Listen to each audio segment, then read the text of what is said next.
Olá, nesse último Direto ao Ponto de 2020, a gente vai falar sobre as candidaturas avulsas à presidência da Câmara dos Deputados. A gente tem aí dois nomes definidos, né? Arthur Lira e Barroso que já concentram, né, todas as atenções, mas a gente tem outros nomes também, uma reportagem bem interessante que Camila Turtelli, que está em Brasília, vai comentar para a gente. Camila, quais são esses nomes e o que pode acontecer se esses nomes aí forem adiante nessa disputa eleitoral pela presidência e pela sucessão de Rodrigo Maia? Bom dia, Gustavo, tudo bem? Bom, só para explicar um pouquinho, né, como que as coisas funcionam nessa eleição da Câmara.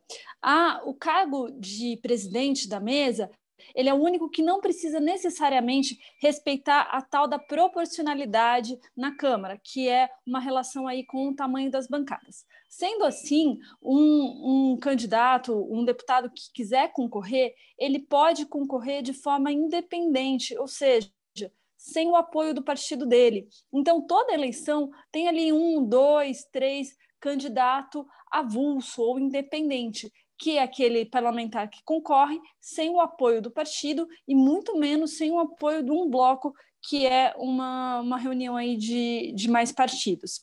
Nessa eleição, a gente tem, acho que encabeçando aí, né, os candidatos avulsos, o deputado Fábio Ramalho, o Fabinho Liderança.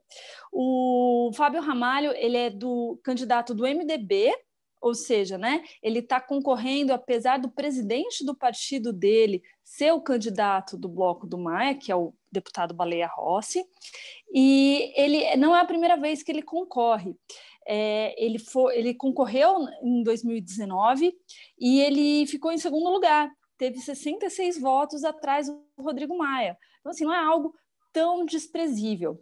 E o Fabinho, ele está fazendo campanha desde então, e ele fala que, diferentemente dos candidatos oficiais, aí dos candidatos de bloco, né, o Baleia Rossi e o Arthur Lira, são os únicos dois que têm um bloco, ele não está conversando com dirigentes, com líderes. Ele diz que ele está conversando deputado a deputado, que ele está ligando para todo mundo, e ele está muito confiante, você fala com ele e ele fala que com certeza ele vai para o segundo turno. Lembrando que como que é a eleição? É igual a eleição majoritária de prefeito, de governador. Se um candidato não fizer a maioria dos votos no primeiro turno, que seriam 257 votos, a Câmara tem 513 deputados, vai para o segundo turno. Não é muito comum ter segundo turno, né? Já tiveram vários segundo turnos, teve na eleição do Arlindo Quinalha e teve na aquela eleição famosa que elegeu o Severino Cavalcante, um azarão aí para a presidência da Câmara. O Severino era um candidato avulso, sem o apoio do partido dele. E por que ele conseguiu levar? Naquele ano, o governo era o PT, né? Teve um racha entre os candidatos do PT que pulverizou, dividiu esses votos e abriu essa janela aí de oportunidade para o Severino Cavalcante. Daí, voltando para os candidatos avulsos desse ano. Então, a gente tem o Fabinho, né? Super confiante aí que vai ter muitos votos, né? Como que ele fez campanha? Como que ele faz campanha? Além dele ligar, né, muito para esses deputados. Lá em 2019, quando a gente não tinha pandemia, o Fabinho ele sempre fez, ele é conhecido por isso, ele oferece alguns banquetes dentro da Câmara, quando as votações que estendem a madrugada, ele leva lá uma feijoada, uma pururuca, um queijinho mineiro, né, um docinho, ele é bastante conhecido por isso. Esse ano não teve essas refeições dentro da Câmara, mesmo porque as votações estavam remotas. Mas o Fabinho ele foi responsável por organizar alguns almoços dentro do Palácio do Planalto, ao lado do presidente Jair Bolsonaro, sempre com bastante comida mineira. E além do Fabinho, né, a gente tem aí o Capitão Augusto, né, que é Sim.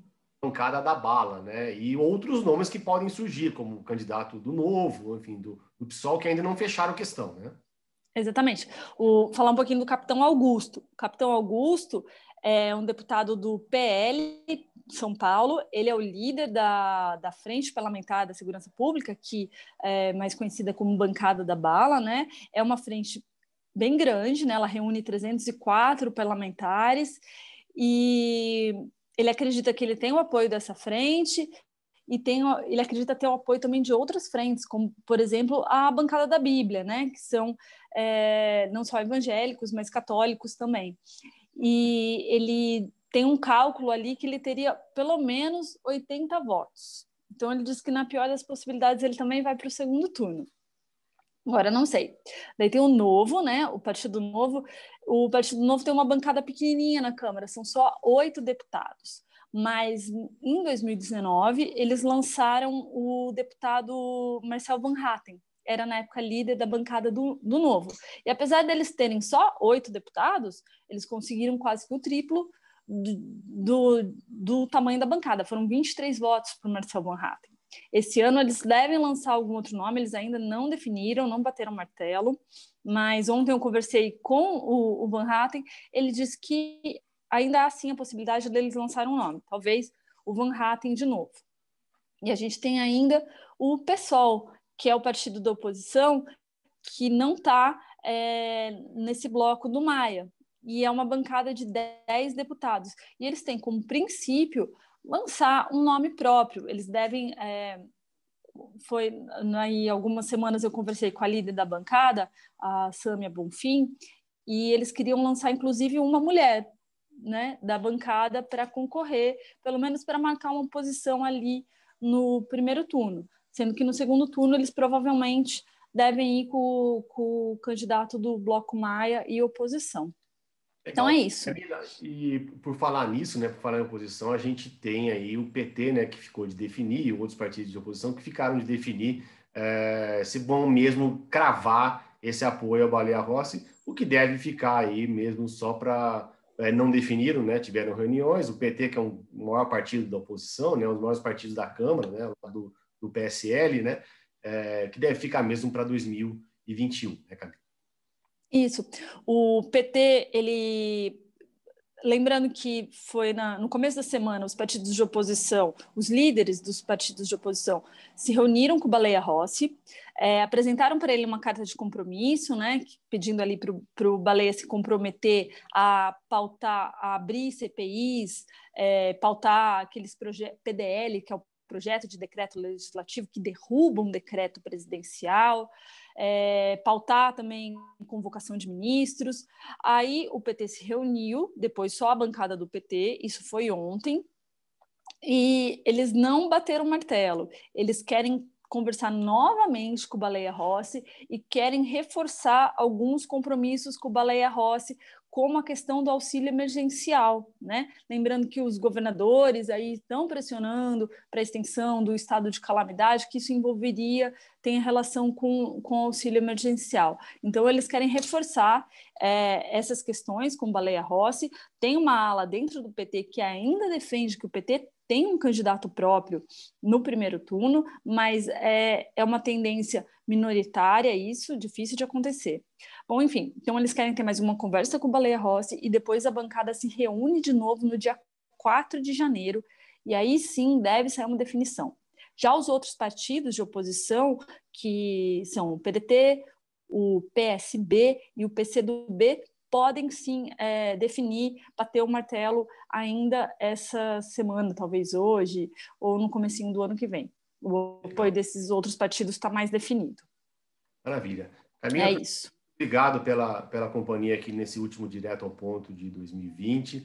Eu queria lembrar a todos que a gente vai estar em esquema de plantão aqui. A gente tem aí no próximo dia 1º, né, a posse de prefeitos. O Broadcast Político vai acompanhar toda a posse dos prefeitos das principais capitais, São Paulo, Rio de Janeiro, Belo Horizonte, Recife, Porto Alegre e outras capitais.